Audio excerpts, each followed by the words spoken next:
Now, there's a lot of people who don't seem to think this is a crisis because they're still getting so much news from so many places other than newspapers. But it should be a cause for concern because no matter where you get your news, right now it's still newspaper newsrooms that are generating most of it, maybe even as much as 80% of it.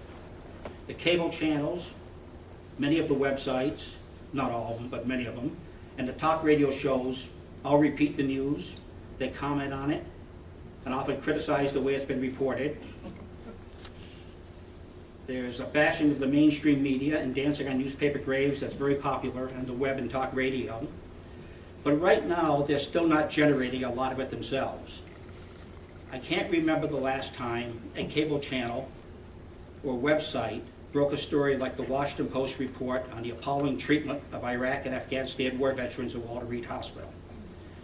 It's still mainly, not entirely, it's still mainly the newspapers that send reporters to the courthouses, at police stations, and government offices every day. And as this sort of reporting decreases substantially, which it already has begun to, because the revenue streams that paid for it are drying up, it's still not clear just how or when or to what degree it's going to be replaced.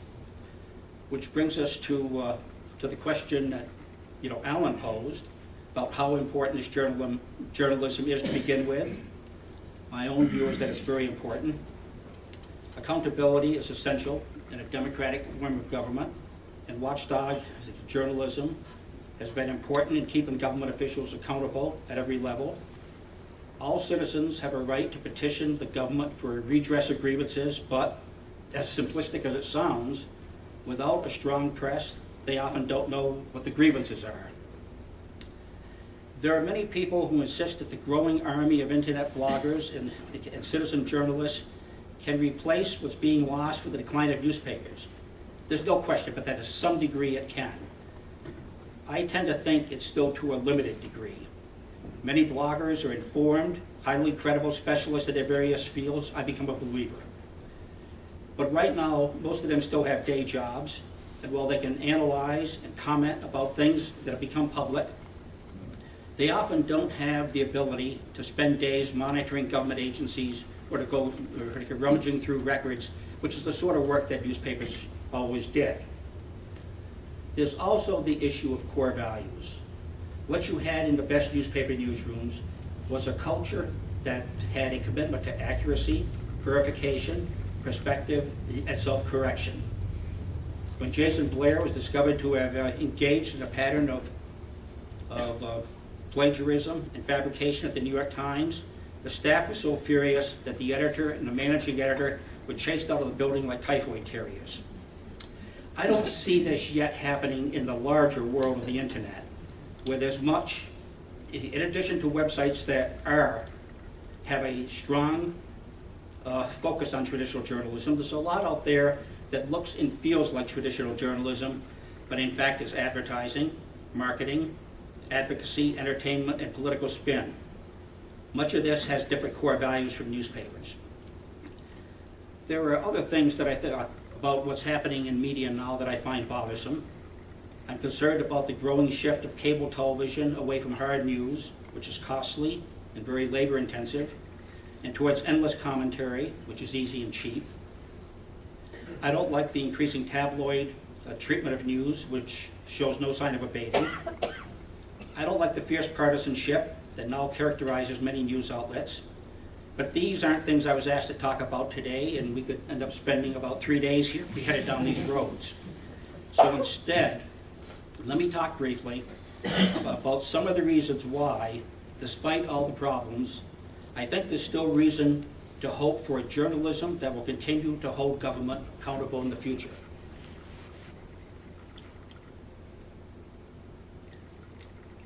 I'll start by saying, well, it's not likely. It is still possible that newspapers will be able to find some ways of successfully charging for internet content or somehow forcing distributors like Yahoo and Google to pay for distributing it.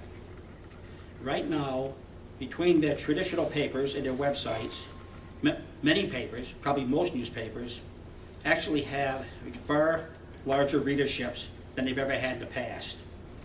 On the day in 2008 when the Dow Jones dropped almost 800 points, the New York Times website had 10 million visitors in a matter of hours and 42.7 million page views. I've been told that here in Vermont, the Rutland Herald and the Times Argus probably have an additional 10,000 readers because of their websites. But this is an audience, not a market. Newspapers need to find a way of turning this audience into a market and dispelling the idea that internet news should be free. If this happens quickly, even in limited ways, some of the public service journalism we've come to expect from newspapers will keep going. We're also starting to see increased efforts by rich people and foundations to endow journalism in the same way that they've endowed museums, colleges, orchestras, and hospital wings in the past. This has begun happening as they've come to realize that the traditional business models for newspapers aren't working anymore, and that their communities are suffering from the decline in news coverage. Just last week, the Chicago News Corporation was formed with a large grant from the MacArthur Foundation. Right now, Chicago has 2 newspapers, the Tribune and the Sun-Times, and both of them are in bankruptcy court. The goal of the new startup is to produce high-quality, professionally edited news and commentary to the Chicago region on the web, in print, and over public television. There are similar efforts in the form of nonprofit webs that are being funded in part by foundations underway in San Diego, St. Louis, Minneapolis, and elsewhere. In fact, there's a Vermont Journalism Foundation, Vermont Journalism Trust, just now being formed to try to raise money to underwrite investigative and public service journalism that Vermont news organizations still want to do but no longer have the resources to undertake on their own. It's possible we could end up with some nonprofit newspapers, nonprofit by design, not nonprofit because the Congress that are funded largely by endowments. The IRS hasn't yet decided just what sort of news organizations would qualify as charitable entities, and it's not clear whether reporting on government would violate the current prohibition against nonprofit entities attempting to influence legislation. But there's now serious talk about the viability of nonprofit newspapers operating much like colleges do from endowments and tuitions, although in their cases it would be from endowments plus circulation sales and advertising. We're also seeing some signs that there are universities moving in to help fill the void, producing journalism for the larger community in the same way that their medical schools operate teaching hospitals and that their agricultural schools provide extension services. The University of Missouri has run its own local daily newspaper in Columbia since 1908, so it can be done. The Walter Cronkite School in Arizona, at Arizona State, is now providing student reporting to almost 36 Arizona newspapers and television stations. Public Broadcasting in Northern California has just announced a collaboration with the journalism school at the University of California at Berkeley, along with a $5 million grant and seed money from a local businessman that will cover local government, education, culture, the environment, and neighborhoods for its own website and for public radio and television stations in the San Francisco Bay Area. Right here in Vermont, as most of you probably know, Linden State College has been broadcasting a highly professional daily television news report to almost 10,000 area homes for more than 25 years.